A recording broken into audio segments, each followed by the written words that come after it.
Hello and welcome back to Put to Practice Cooking. Today we're going to be making yakisoba. For those who don't know what that is, it's sort of like a chow mein kind of thing, but with different sauces and a different sauce and whatnot. So it'll taste different. If you don't like chow mein, you might like yakisoba. So this one, unlike most others, is going to be my own recipe. I'm going to be I mixed up a bunch of different stuff with it, and or at least I will, because I don't know how well or bad this is going to be, but we will see how it is. I have some of the basic stuffs in there, but I'm adding my own ingredients to make it my own. So we will see how this goes, because this is my first time. So I'll see you in a second. Okay, so first off, what we're going to be doing is making our yakisoba sauce. So first off, we're going to be adding my additions. There's going to be some miso paste. Next is going to be our soy sauce and Worcestershire sauce.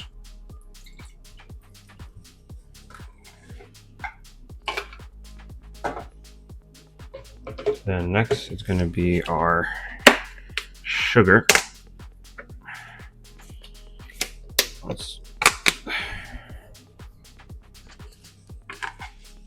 And then lastly, our oyster sauce, ketchup, and our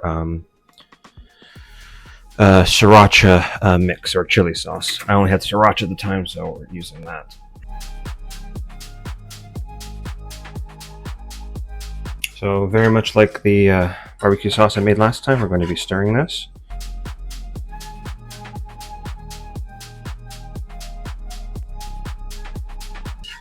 Hindsight, I should probably have put the miso and maybe broken down the miso a bit beforehand, but it seems like it's okay.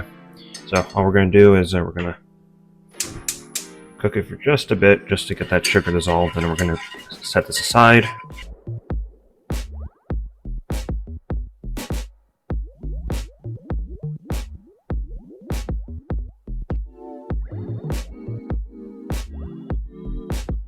That's perfect. And now it's bubbling, so that's already too far what we need, so that's going to be good. So before we go any further, I'm going to test it real quick.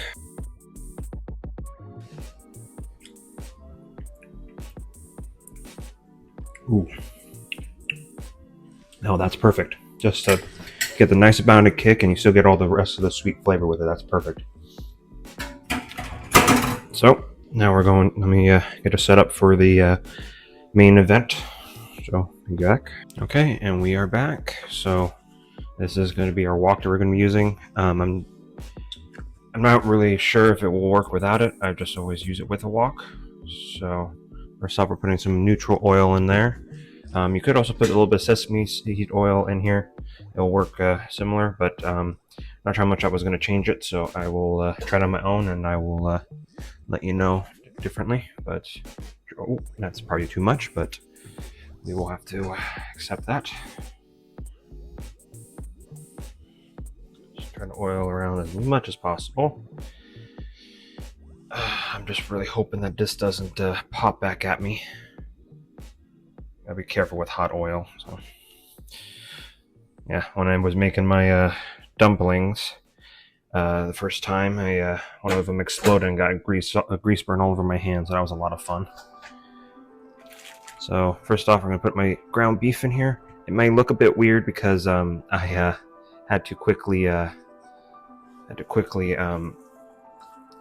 defrost it, and I got partially burned in the microwave because I was trying to thaw it because it wasn't done yet. So you can use beef or pork belly, or just if you're a vegetarian, you just put some veggies in there. That's up to you. This is just me using what I had left in the freezer. Oh, you have to save money when you can. Okay.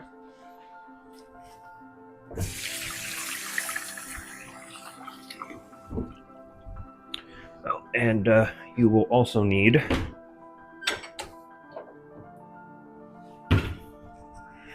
a special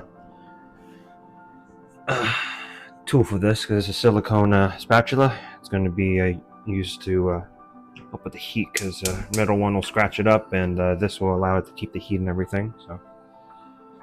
So with the beef, we're not going to be doing too much with the way of seasoning because we're going to have the sauce on top of that. So I'm just going to do some basic salt and pepper. It calls for brown pepper, but I mean black pepper, but I kind of still like the ground, so with the white, so we'll use that. Already sizzling, so that's a good sign.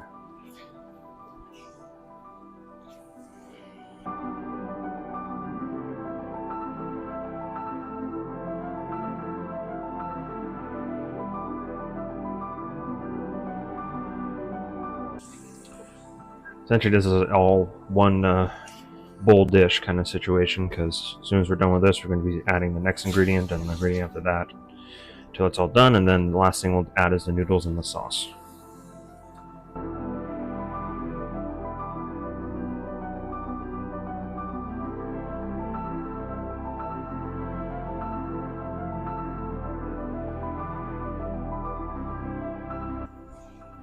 Actually, the first time me using beef, so one thing I will have to say is going to be great with all that extra beef fat in there when we're going to be making for the rest of it. Should add an extra flavor to everything else too, so it's going to be perfect. Before I forget, let's add our... Oh, a little too much, but should be all good. And a little bit of salt.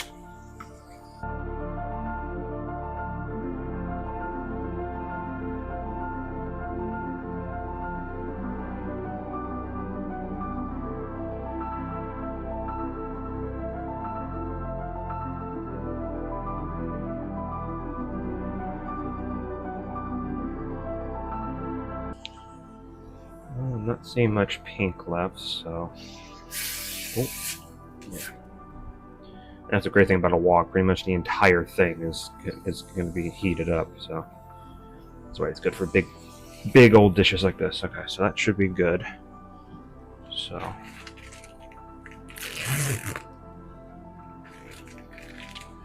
we're adding in our bag of carrots, matchstick carrots. So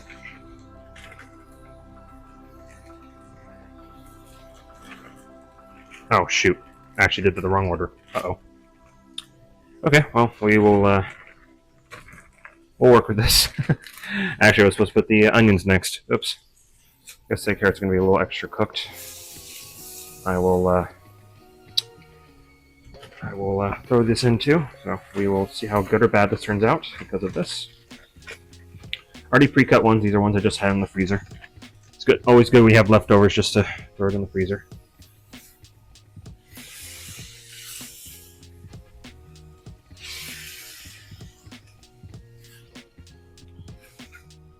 Yeah, so just to say it's supposed to be onions and then the carrots afterwards. I jumped the gun a little bit. Oh well. Just means that the carrots will be a bit more cooked through than normal.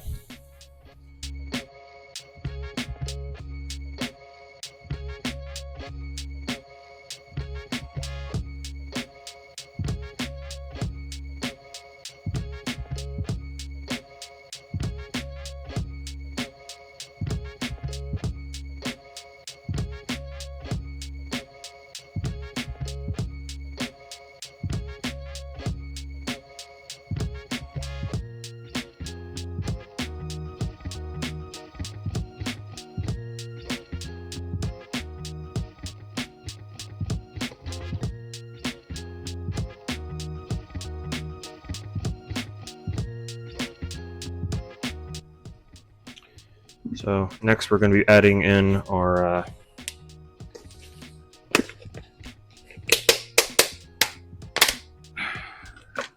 mushrooms and cabbage and bean sprouts. I personally like bean sprouts, so that's why I'm adding them. Obviously you don't have to if you don't want to. I haven't really cooked with them before though, so I'm only going to add part of this. That should hopefully be enough. I don't want to use up too much. These though, I love these a lot, so I'm going to add the whole thing. These are beech mushrooms. Not really sure what they're really good for, but I've tried it with wafu pasta, so it turned out pretty well. Just now, this is just some shiitake. I had some left over from our Japanese style burgers I had, so that'll be perfect. And then we're actually going to let those cook for a little bit first before I add the cabbage.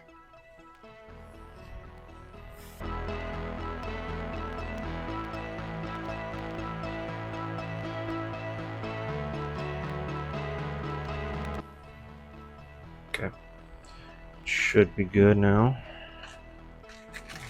Now it's just a whole bag of it you get at the store. You can get a similar effect by just getting your own cabbage, but I feel it saves on time when you just buy the pre-cut stuff.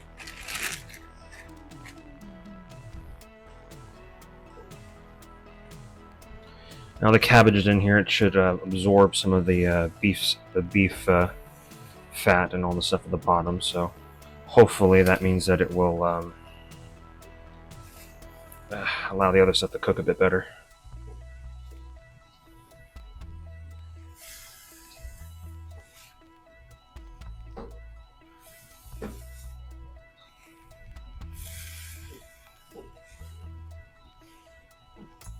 But it does seem it's doing what it's supposed to and coating every piece, because I'm already seeing a lot of it shining.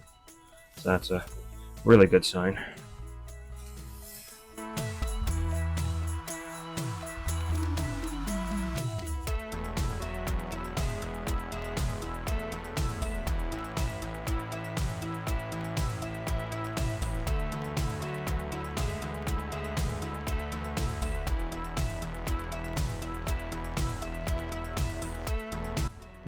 Man, this is smelling good. You know what? I'm not really seeing many of the bean sprouts in there, so I'm actually going to add some more.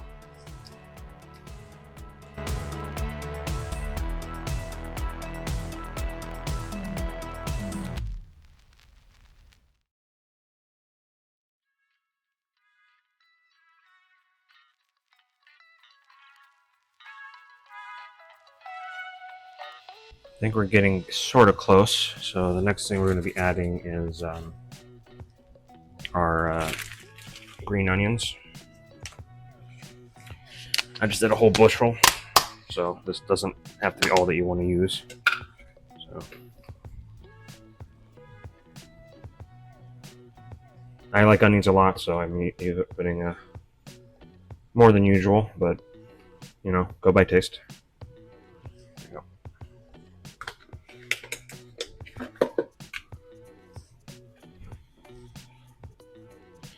So now we're at this stage. If you want to, it's up to you. Rather than have all the carbs, you can, once you feel that it's cooked enough, you can just put the sauce straight on this and then just call it a day. But we already have some noodles prepped for this, so we're going to be using that. Plenty of meat and veggies in here by itself, so it should be still a really good meal. And obviously the mushrooms too with the fiber.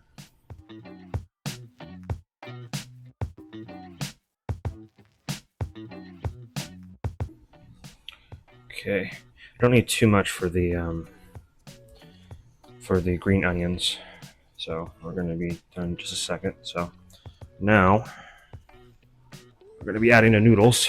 I already pre-did these. These are just yakisoba noodles.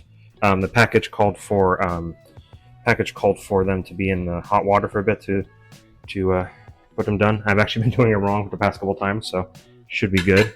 The mix is up first, and then we'll add the sauce.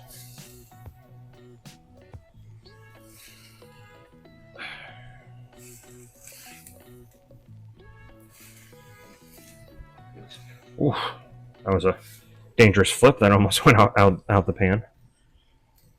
Okay, I have to get some tongs and help with it, but now let's do this. Oh, let me get a spatula to help us out with this. A lot of that's sticking to the bottom.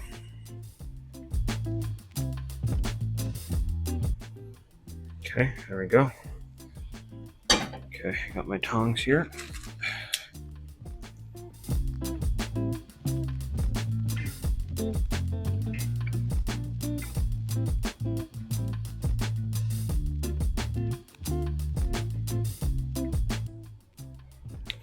Just make sure it's evenly mixed. Man, that's very heavy. So you make sure that all the sauce gets incorporated, and also you don't leave all the extra bits around the edges.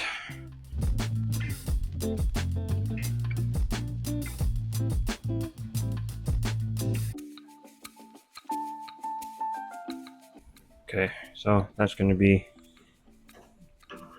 exactly what we want. So now for the important part, we're going to taste test for this. So I'll be back once I make myself a plate.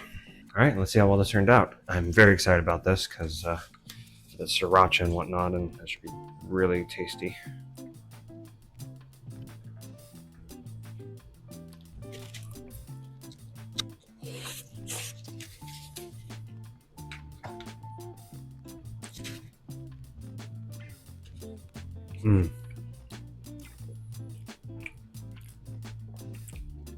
That was really good. To be honest, I probably would have put more. Oh nope, there it is. Getting it like on this, the afterward part. Yeah, that's perfect. Just right amount of heat, and then with the different textures you get from the enoki mushrooms, the beech mushrooms, it turned out really, really good. And not really getting much of the. I don't think I'm getting much of the bean sprouts, but I'm assuming they're in there. Oh, there's one. There you go. Gives it a nice bit of extra crunch in there. It's really good, man. Yeah, this is definitely a good experiment. I might next time put a little more spice because I mean, you only get the back end. It should be like hit you immediately, but I mean, it's really good. Well, hope yours turned out as good as mine, and I'll see you next time.